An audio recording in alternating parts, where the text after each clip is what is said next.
Baik, kembali lagi dengan saya Givano Rumakik dengan NPM G1C 080082. Di sini saya akan melakukan tutorial dengan menggunakan soal ini.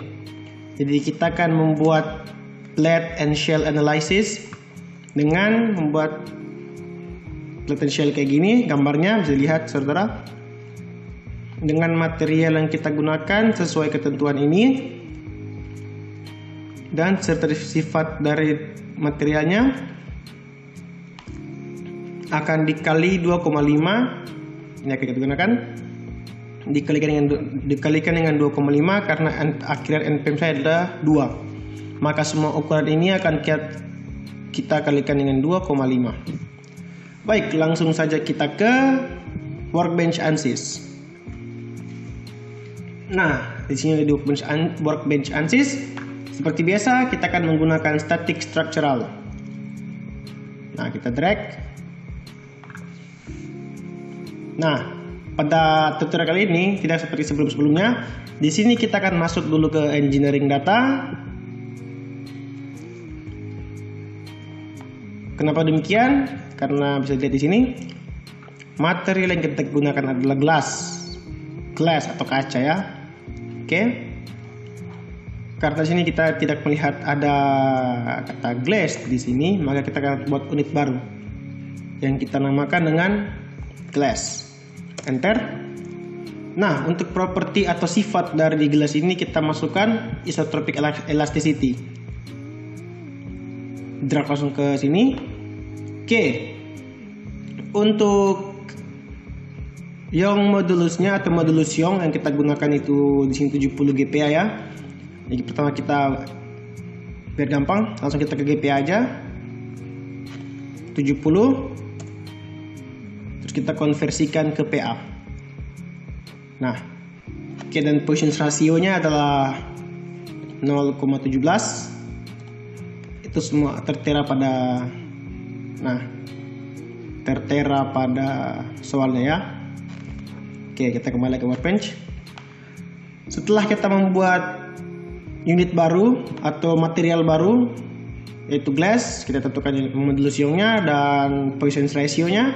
Kita kembali ke project. Lalu selanjutnya seperti sebelumnya kita akan masuk ke geometry. Double klik pada geometry dan akan muncul window baru. 1 2 3 4 5.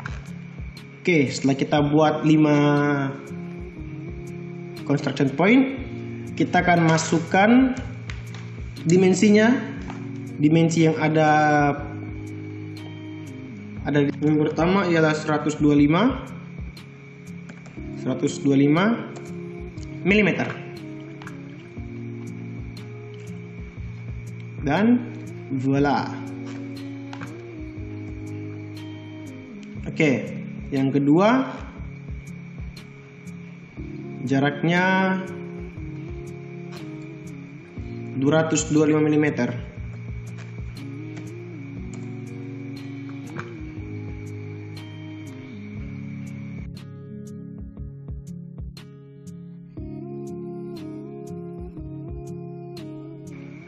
Construction point ketiga jaraknya ialah 150 mm. 150 mm.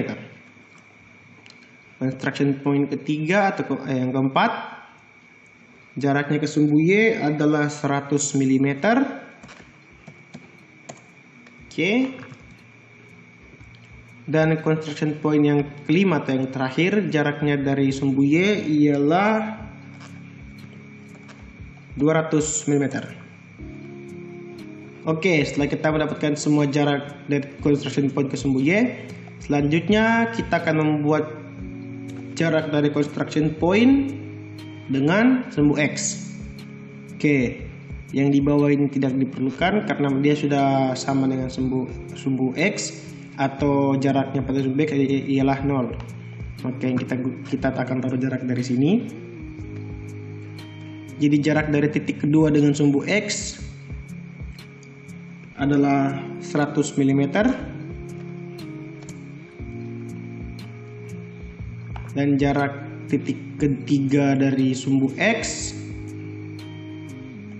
ialah 300 mm. Jarak keempat dari sumbu X adalah 450 mm. Dan jarak sumbu terakhir atau titik kelima dari sumbu X adalah 700 mm. Oke. Nah, sudah kita dapatkan. Inilah jadinya. Oke, setelah kita sudah membuat construction point pada, kita membutuhkan menu spline.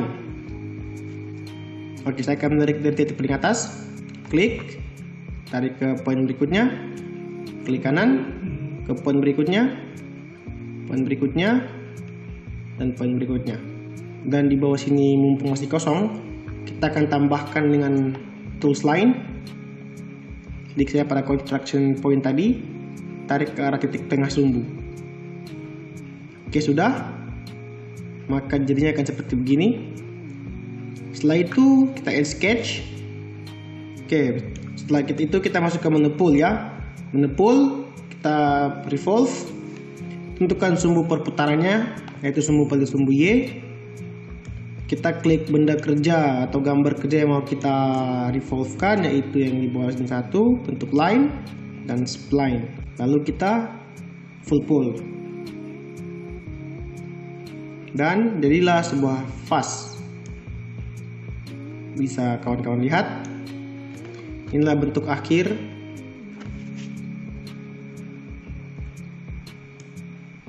Nah, selanjutnya kita minimize window, masuk ke workbench lagi. Nah, selanjutnya kita ke model, double klik aja pada model, maka akan muncul window baru lagi. Ya, kita sudah muncul untuk window baru untuk bagian modelnya, yaitu window mechanical ANSYS Enterprise. Nah, ini adalah window untuk kita membuat meshing dan sebagainya. Oke, langkah pertama pada percobaan kali ini atau tutorial kali ini, kita akan masuk ke menu geometry. Nah, di sini pada bagian thickness, kita akan membuat thicknessnya sebesar 0,01 meter. Oke. Dan selanjutnya langkah kedua kita ke menu material, ke poin material. Nah, pada bagian assignment kita akan ganti menu structural steel dengan glass. Seperti kita ketahui pada soal, material yang kita gunakan adalah glass atau kaca ya. Oke, kita klik pada kaca. Sudah. Selanjutnya kita ke menu mesh. Mesh, klik kanan pada menu mesh, masuk ke insert, lalu sizing. Oke, kita akan pilih plane atau face yang mau kita butuhkan. Ini dan apply. Nah, di bagian elemen size-nya kita akan masukkan elemen size sebesar 5E min 3 atau sama dengan 0,05 mm ya, 0,05 meter maksud saya. Selanjutnya kita meshing, generate mesh. Baik, setelah face sizing yang telah di mesh, selanjutnya kita masuk ke static structural, insert. Ya, kita klik kanan ya di static structural, terus kita tekan insert ke fixed support. Oke, kita pilih fixed supportnya yang bagian bawah, apply. Selanjutnya masuk ke insert lagi, kita pilih hydrostatic pressure. Nah, setelah kita pilih hydrostatic pressure, yang kita harus pilih ialah ini, dua phase tersebut ini ya. Kita apply. Setelah itu fluid density-nya kita berikan 1000.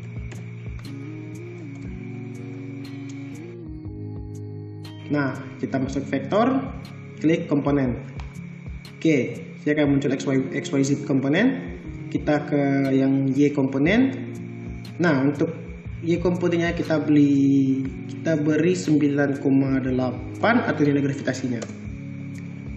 Oke. Selanjutnya untuk free surface location juga kita buat Y. Y koordinatnya kita berikan nilai sebesar 0,45. Oke. Nah, karena ini masih dalam bentuk mesh, kita hilangkan dulu bentuk meshnya. Oke, inilah hasilnya, nilainya. Kalau kita berikan shell face-nya ke bagian bottom, maka dia akan ke dalamnya. Tapi karena kita ingin melihat bagaimana analisisnya, maka kita gunakan top. Oke, nah, terlihat jelas bukan? Nah, setelah buat ini, kita ke solution, klik kanan ke solution, insert, atau bisa juga langsung kita ke display, atau kita ke solution langsung. Yang kita butuhkan ialah deformation total, nah, sama stressnya atau tegangannya equivalent von Mises. Oke, setelah ini terpilih, kita solve. Nah, setelah selesai kita solving, maka akan muncullah nilai dari total deformation dan equivalent stress. Bisa kawan-kawan lihat.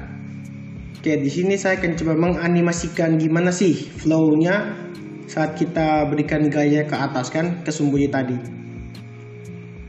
Oke, ini yang equivalent stress-nya. Oke, mari kita lihat.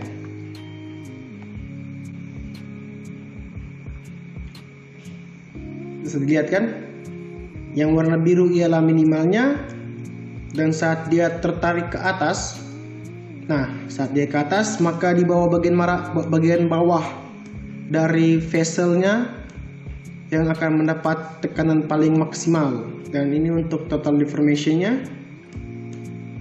Kita lihat. Inilah bentuk atau analisis yang terjadi ketika vesselnya dikasih hydrostatic pressure atau tekanan hidrostatik. Maka nilai paling maksimal terdapat pada bawah vessel. Oke, baik. Mungkin ini sekian dari video tutorial yang saya berikan pada video kali ini. Semoga bisa bermanfaat bagi kawan-kawan. Terima kasih.